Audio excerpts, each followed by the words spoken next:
ఉత్తరాంధ్ర జిల్లాల కలెక్టర్లు, జాయింట్ కలెక్టర్లు, ఆర్డీఓలతో కలిసి విశాఖపట్నం కలెక్టరేట్ మీటింగ్ హాల్లో రాష్ట్ర రెవెన్యూ శాఖ మంత్రి అనగాని సత్యప్రసాద్ ఆధ్వర్యంలో ప్రారంభమైన ప్రాంతీయ రెవెన్యూ కాన్ఫరెన్స్ లో పాల్గొన్నటువంటి రాష్ట్ర ప్రభుత్వ ప్రత్యేక ప్రధాన కార్యదర్శి revenue RP Sisodia, CCLA G Jayalakshmi, అదనపు chief commissioner N Prabhakar Reddy, స్టాంపులు రిజిస్ట్రేషన్ల శాఖ ఇన్స్పెక్టర్ జనరల్ వి శేషగిరిరావు ప్రాంతీయ రెవెన్యూ కాన్ఫరెన్స్ లోని భాగస్వామ్యమైనటువంటి రాష్ట్ర హోం మంత్రి వంగలపూడి అనిత, ఎమ్మెల్సీ వేపాడ చిరంజీవిరావు, ఎమ్మెల్యేలు బెందాల అశోక్, కూన రవికుమార్, గొండు శంకర్రావు, అలాగే నడికూటి ఈశ్వరరావు, అదితి గజపతి, అలాగే లోకం మాధవి హాజరైనటువంటి అల్లూరి సీతారామరాజు, విజయనగరం, పార్వతీపురం, శ్రీకాకుళం జిల్లాల కలెక్టర్లు, జాయింట్ కలెక్టర్లు, ఆర్జీఓలు. So survey number ki LP number ki chala mismatch undi that we have to work on how to solve it. Is it a possibility to go back to the original survey numbers and remove the LP numbers? I don't know if that's a possibility. I'm asking. That's a separate system. It's a separate system. We are going with the new LPR, land parcel maps వెళ్తున్నాము. ఇప్పుడు మీకు ఈ ఉండకుండా we are giving particular number. ఈ దాటి ఎక్కువ మళ్ళీ ఏమన్నా సబ్డివిజన్స్ అయితే అప్పుడు we will give about 2000 అట్లా ఇస్తాం తప్ప దాంట్లో అక్కడ మిస్ మ్యాచ్ ఉంది. సర్వే నంబర్ లో ఉన్న extent is not matching the LP number. ఆ ప్రాబ్లమ్స్ ఎక్కువ ఉన్నాయి. అందుకనే మళ్ళీ రీసర్వే పెట్టిస్తున్నాం. ఇప్పుడు వల్ల దాంట్లో సెపరేట్ అదే గ్రూప్ క్రియేట్ చేసి వాళ్ళు పిలిచి ఆ పట్టదారు వచ్చి అక్కడ ఫోటో కూడా దిగాలి, అప్లోడ్ చేయాలి. దాంట్లో సిస్టమ్ మొత్తం మార్చి రీసర్వే అయినప్పటికీ కూడా మళ్ళీ రీసర్వేకి ఆ పర్టికులర్ ఎస్టిమేట్ టైం ఉందో 40 days టైం కూడా ఇచ్చి ఇబ్బందులు చెప్పడానికి గతంలో స్పీడ్ గా చేయడం కోసం వాళ్ళు తొందరపాటుతో 40 రోజులు 30 చేశారు, 30 రోజులు 20 రోజులు చేశారు. ఎవరిని పిలవలేదు, ఏ రైతు రాలేదు.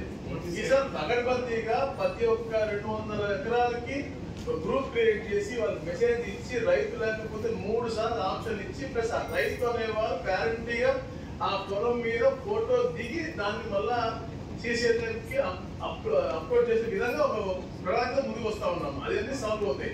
బట్ ఆ పాత సిస్టమ్ వేరు, కొత్త సిస్టమ్ వేరు. వీఆర్ గోయింగ్ అంటే 3 సర్వే కాబట్టి డెఫినెట్లీ ల్యాండ్ పర్సన్ మ్యాప్స్ వస్తాయి మనకు. అయితే ఇప్పుడు మనం ఓల్డ్ సర్వే నంబర్స్ అనేది మనకు ఉండవు. ఓల్డ్ సర్వే నంబర్స్ అనేవి ఉండవా? Old survey numbers will be cancel. Okay. The other problem, one more problem from Vijayanagaram I finished. One more problem is that there is a lot of mismatch between Aadhaar photos in Aadhaar card and photos in the registration document. Whether it be same or whether it be next generation ki velpoina kuda. So induku aa mismatch vachindho naaku teliyadu రాదు కదా. మరి ఈ photo OTP రావాలి, మేము పేరు ఉదయాలి, photo ఎలా మారుతుంది? అదే దాని ఆ ప్రాబ్లం ఉంది. అది ఎందుకు వచ్చిందో నాకు తెలియదు. I don't no. కానీ ఆ ప్రాబ్లం అయితే ఉంది. ఆ ప్రాబ్లం అయితే ఉంది. ఎందుకు అయిందనేది I don't know, but problem అయితే ఉంది. అది స్పెసిఫిక్ ఇష్యూ ఏమైనా ఉందా మీ దగ్గర? ఆ రికార్డ్ లో ఉన్నాయి. ఇప్పుడు ఎంఆర్ఓ గారండి, అది కూడా నేను ఇప్పుడు సబ్మిట్ చేస్తున్నాను.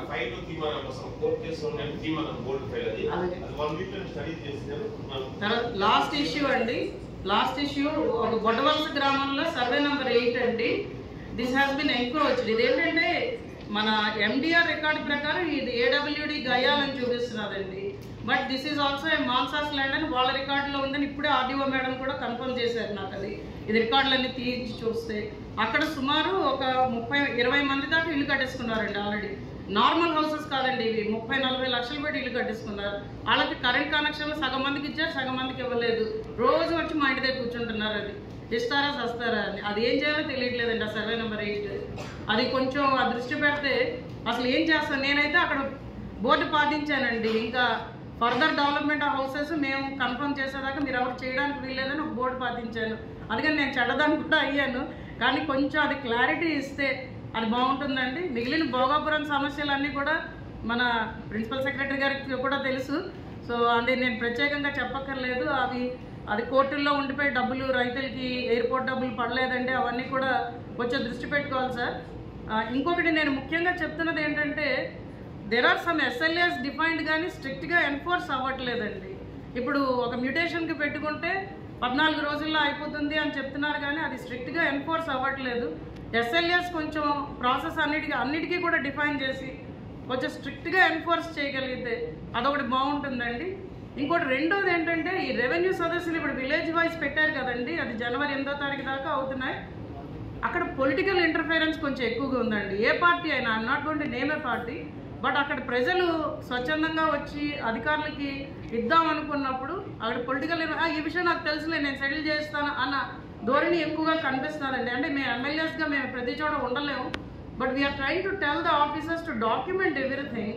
అది కొంచెం మిస్సింగ్ అవుతున్నదండి. కాబట్టి దీని ఎండ్ రిజల్ట్ ఎలా ఉంటుందని కొంచెం భయం వేస్తున్నది. సో అది కూడా కొంచెం దృష్టి పెట్టమని చెప్తున్నాం. Thank you.